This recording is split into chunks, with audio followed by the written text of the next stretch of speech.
Hi friends, still with me Rachel Adistern in Indo USA Mom, where I will tell you everything and anything me being an Indonesian wife and a mom, two American husband and three American children.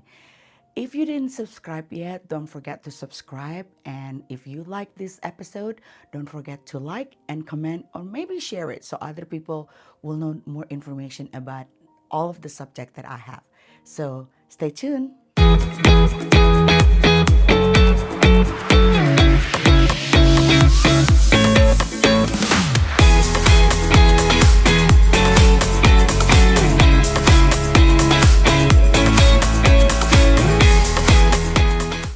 Hi friends, still with me Rachel Adistern in Indo USA Mom, where I will tell you anything and everything about me being Indonesian, being a wife of American husband, and a mom to three beautiful children.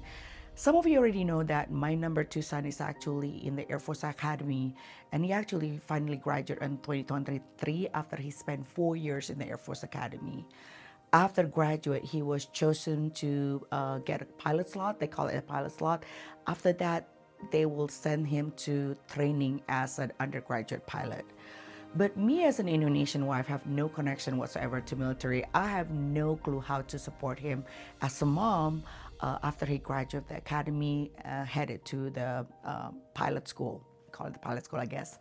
So I got so blessed that I got to ask all of this question to Heather, who is actually her husband was, I think he probably still, carry that status as an Air Force pilot. I got to ask her at that time many questions, but I'm sorry that I actually forgot to post it. So here you go. Hopefully you like it, and you got so many information that I got to ask Heather to support her boyfriend or fiance at that time, how to support our student pilot. So therefore, hopefully you like it and you got so many information from her. And don't forget to like, to comment, to share, and don't forget to subscribe my channel. Hi, Heather. Thank you so much for coming to my show, where I'm actually going to talk everything about anything about Indo USA Mom, and part of being an Indonesian mom that not knowing anything about military in the US, I want to pick a brain from you. All right, I'm So ready. before I did kind of like give introduction that how we met and who you are a little bit, but please do introduce me yourself and kind of like what is your husband do, and then how did you guys met, because I have another question about that. Sure. Okay. So, my name is Heather Johnson. I've been in the Air Force now almost my entire adult life, married into the Air Force, I should say, almost my entire adult life.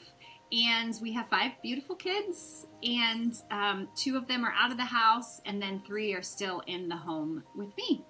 And my husband and I met in a very sweet and special way. So, I don't even know if you know this story, Rachel, do you? I do, but go ahead, please Okay. do. I do. Okay, good. All right. When my husband was a cadet at the Air Force Academy, when you're in the Air Force Academy, you have something called a sponsor program, and those people just volunteer in the local area, in the Colorado Springs area, to take in Like me. these cadets, like you, exactly. And so his sponsor family, who loved on him for 4 years, let him take his dirty laundry there, cooked him a lot of meals, let him open the fridge and eat out of the fridge, knew my family as well, and the sponsor mom was like, you two would be really good together. And so she totally set us up. Kind of like a blind date, but I was studying in London at the time, and my husband was, of course, in Colorado in college. And so we wrote letters for about 7 8 months, maybe 7 months. And then I flew out to Colorado Springs and got to meet him for the first time. Stayed with my sponsor family just in case this guy was weird and I didn't like him.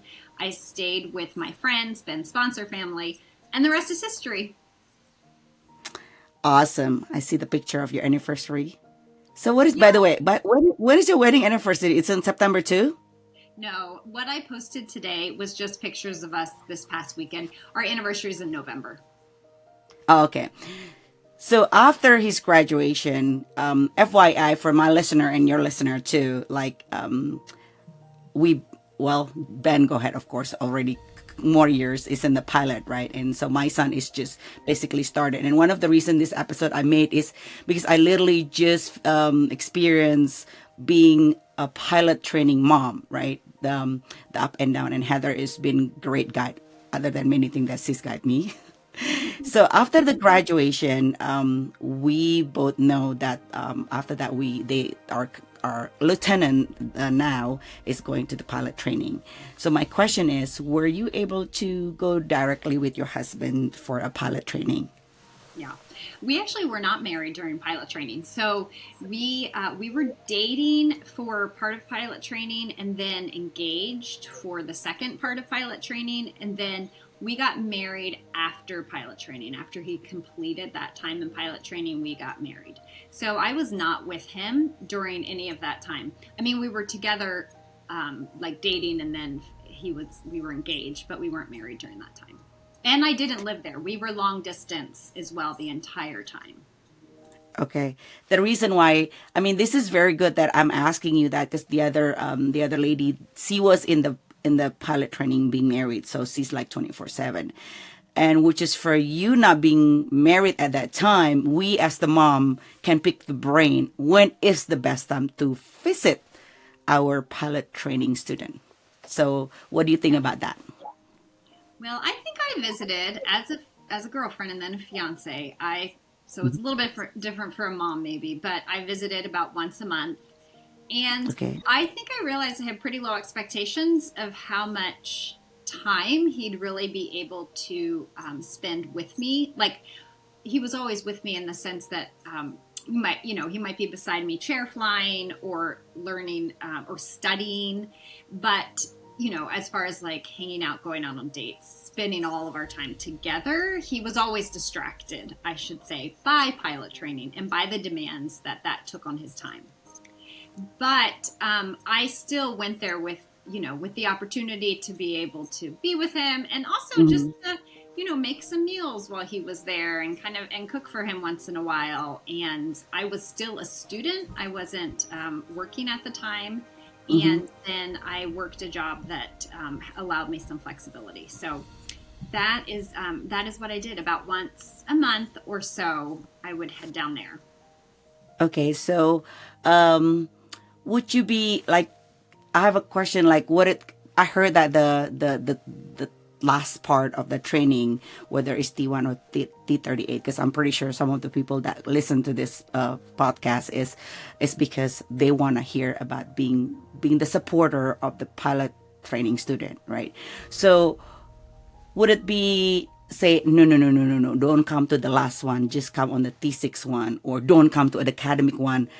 Since you're going through as a visitor, what rather as a mom, as a wife, or as a mom, as a girlfriend, as a sibling, what would be the no to visit, and this is the best time to visit? It's giving them a boost, giving them anything. So go ahead. What would the best time for us to visit? Yeah. I would say that yes, the second half can be demanding, but the first half is maybe even more demanding in the sense that it's all so new and they're trying to figure it out. And they're also, if they want to fly T-38s, they're also competing for that position. So I would say that maybe the first half is actually more stressful in my eyes, in my view, and that's just my perspective. So I've never been a pilot going through that, and so they might totally disagree with me, but that was just my outside perspective. I would say to have open communication with your child, and just to ask the question, like, how often can we come? Because you definitely don't want to ever be the smother mother and be there too much. But also they also love the support, and so I would just have a very open conversation. And if you have the flexibility to go down more than once, just have that conversation. I think a lot of parents maybe don't even have the flexibility to go down there, and they're thinking their child will come home at Christmas, kind of like when they were either at the academy or an ROTC. Kind of that same academic schedule is what continues into pilot training. So Yeah, I guess I'm just being spoiled that when he's 4 years he's in the academy, he's just down the street. So Yes, yeah. I never know how is it feel about like this the when in on or not to visit, right? So Yeah, yeah, no, I um get that. And Rachel, remember last year with my son at the academy, mhm. like we were closer down the street than you were, and we just were like, oh, he would come, he would hang out, he would borrow the car, we would have cadets for dinner. So it looked, I understand that we were blessed to have that time so close to our kiddos. That's right. That's right. So basically, the same as what you're saying. Also, the message is also for girlfriend or sibling or friend who want to Yeah, visit our yes. student. Is be more flexible and like like probably you make a commitment to say, hey, I'm gonna be there once a month, stuff like that, or you just go along with whatever his schedule is, right? Yes, exactly, exactly. Just open communication and ask. So the next question is kind of like more detailed and more a little bit more specific on that one. So during because the other lady was saying like they seen the fiance at that time and even become a husband know exactly what plane that he wanted, which is the second question of that. So the first question is, did your husband ever express it, like what he want, what certain plan that he want, and then how did you support that into that reach goal? And if it's not getting in that plane, how did you support that also? Yeah, yeah. My husband maybe is a little bit unique in the sense that like he didn't grow up with a dream of being an Air Force pilot. And so he didn't really get that dream and so he honestly went to the Air Force Academy because he was recruited to play football.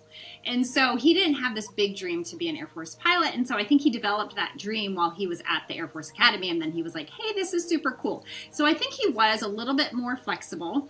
But then my son, who is, I just said, a cadet at the Air Force Academy, he does know exactly what plane he would like to fly coming out of pilot training. Well, his first step, he hasn't even gotten selected for pilot training yet. So he's going to get selected for that. And then he is very, very specific in what he knows he wants to do. So for my husband, he went for T-38s and he was on the bubble and he just didn't make that cut. And so he flew the T-1.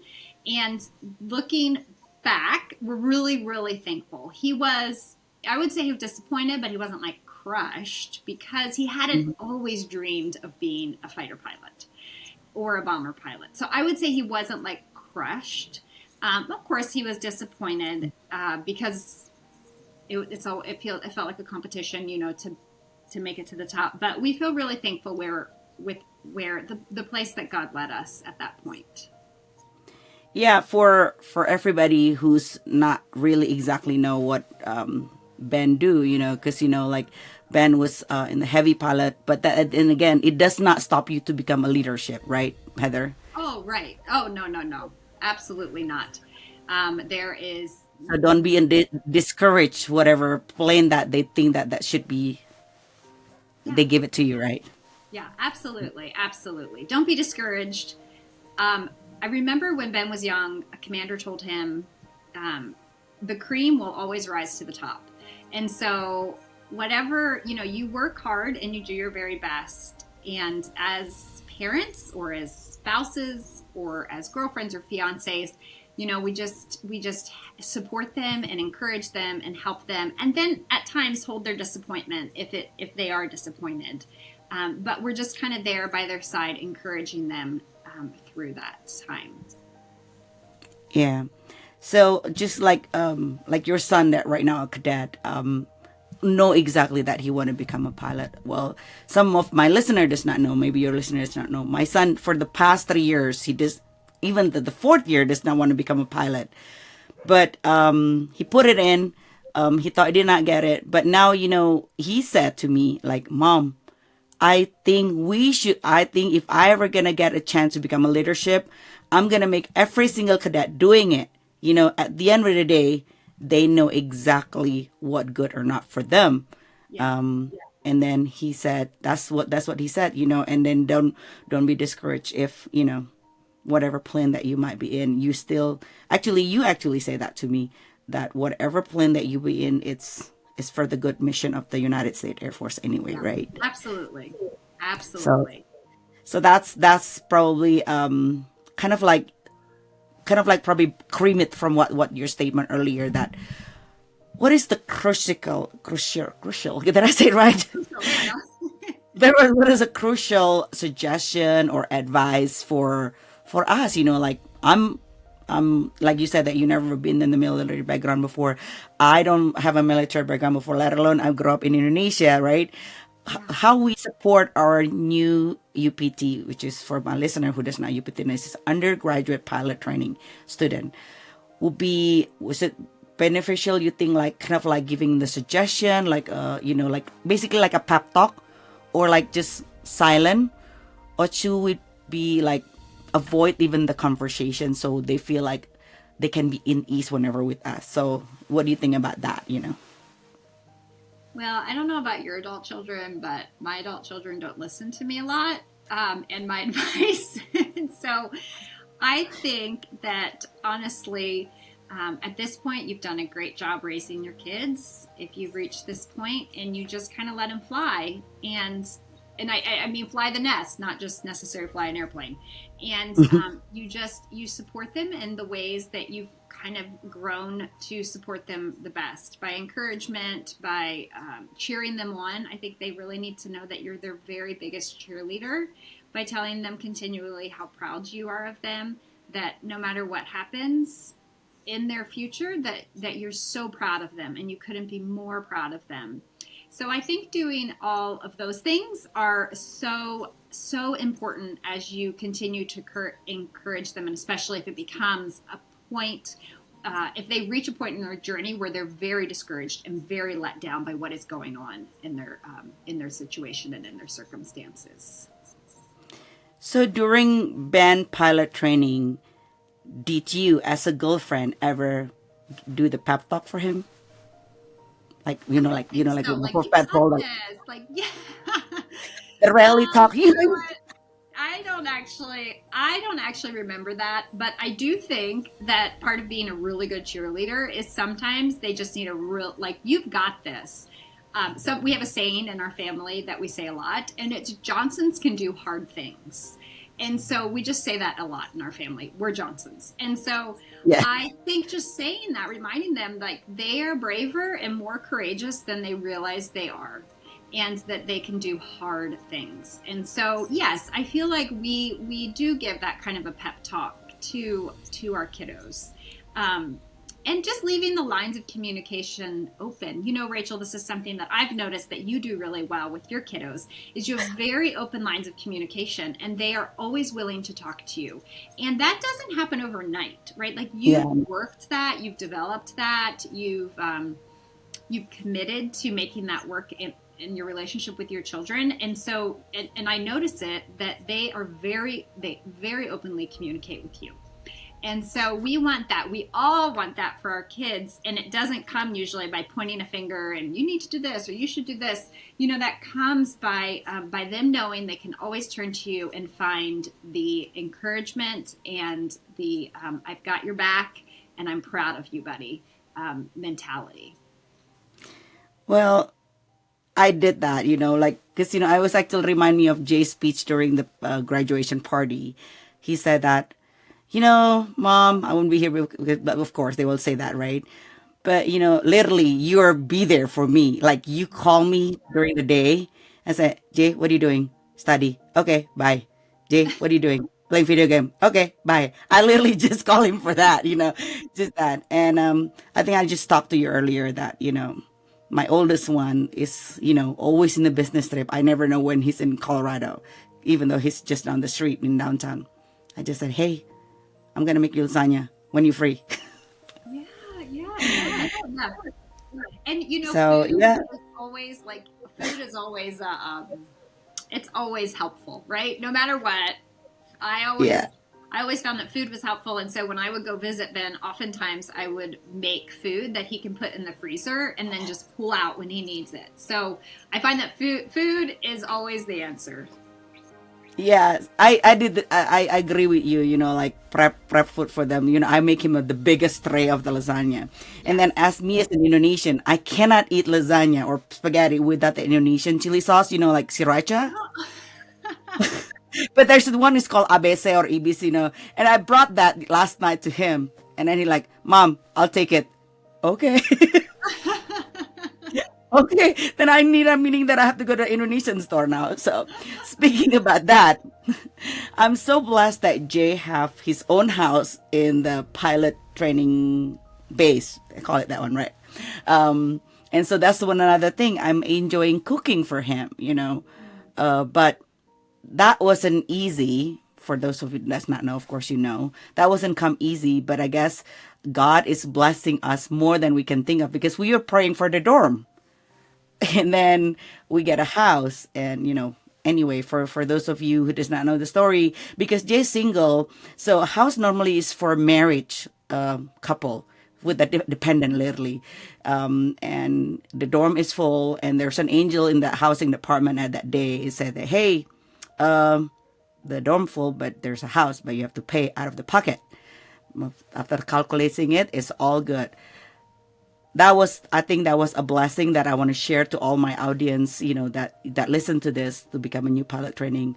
If there is a house, take the house, and mom can visit and cook. That's a There good you go. thing. And cook. And cook. But can you, I mean, like, I know that you were not married at that time. How does it feel like visiting him in the dorm? Do they have like, 'cause that's my question, because it's more into the housing department side question. What do you feel like when you visit during the dorm? Well, it feels like a college dorm, but maybe better Okay. because you get to live by yourself if you're in the dorms. Well, I shouldn't say that across the board. I'm not sure, but for Ben's situation, he was able to live by himself in a dorm room, and so you were able to have that quiet time to study.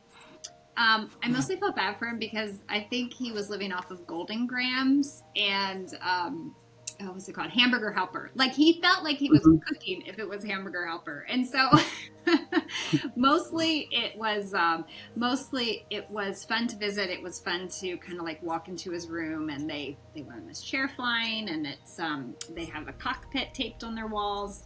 I don't know. Mhm. Things may have totally changed, of course, because this was a while ago. But they have the cockpit taped on the walls, and they do a lot of chair flying, a lot of practices. It was fun to be part of that world. I'm thankful that I was able to walk through a piece of that world, even though I wasn't in it every single day. And then I also saw how hard they worked, like really, really hard, and a lot of stress put on them. Maybe a lot of stress they put on themselves, but a lot of studying, a lot of hours put in. Getting good sleep was so important. So Ben was really good about like getting to sleep and getting up at the same time. So it was fun to be part of that world when I could go there and visit. Last question about the dorm, and I'm sure one of the reason people clicking in this video because of or the podcast is because of they want to know like about part of them in the housing, because in the group of my parents group, which is everybody is going to the pilot training, everybody kind of like, oh, how's the housing situation? How is that we're not gonna because they make you to fill up the dorm first before they let you loose, right? Basically rent outside the base.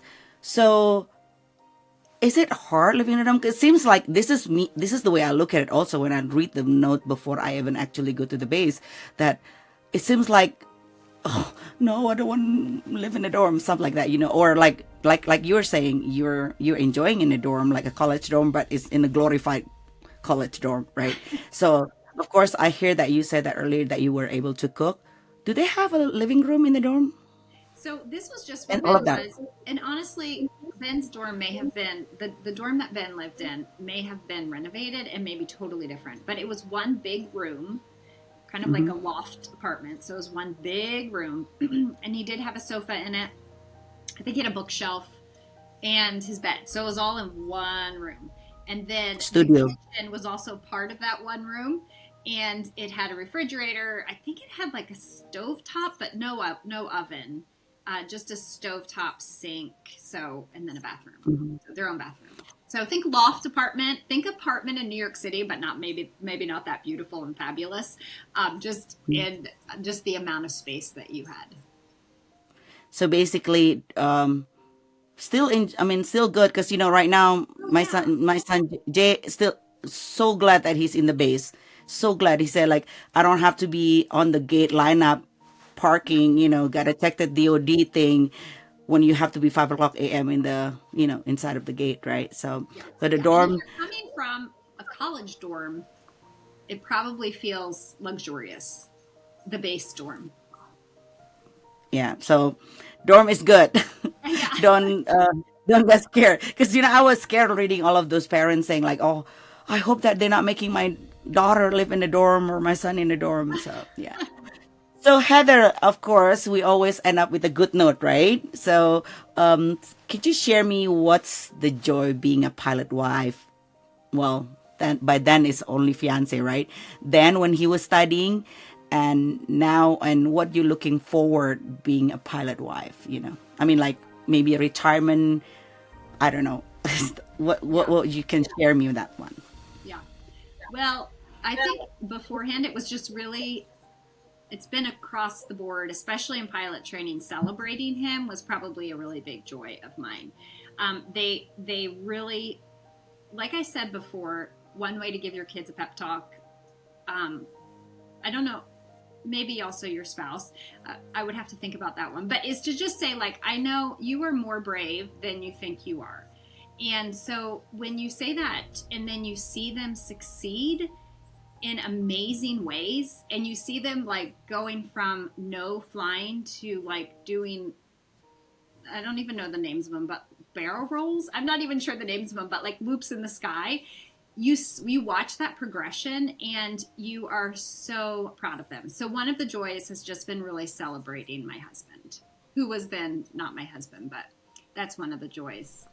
And I don't know, I have no idea what our future will look like. And so I continue to just enjoy celebrating him. We've been on this adventure now for almost 23 years. And it's just been such a beautiful, amazing, never could have dreamed kind of a journey that we've been on. And I've just really enjoyed every minute of it. All right. Well, Heather, thank you for coming. And I'm pretty sure we talk again sometime for a different subject, right? Yes. Can I close, Rachel? I just want to say one Okay. last thing that I wanted to fit in earlier, but I'm going to say it now. Okay. Just talking to all parents Mm-hmm. of parents of Air Force members, Mm-hmm. that just you all are unsung heroes. We always hear about the Air Force member, and we often hear about the spouse and their family, but we rarely ever hear about the parents of these Air Force members. And I couldn't have done what I have done over the years without my mom and dad and without my in-laws. And they have supported me through deployments. They have literally moved me in. They have put books on my bookshelves. They have repaired, when my husband was deployed, my parents have come and repaired a house that we had to turn over that was a rented house. And nobody in any of their Air Force speeches really, I shouldn't say nobody, but lots of people in the Air Force speeches don't say thank you to these unsung heroes who show up so much. So if you are a parent of an Air Force member, just know that we couldn't make it without you guys. And so thank you for that. Thank you for that note, and such a blessing word from you. Thank you, Heather. Thank you, Rachel.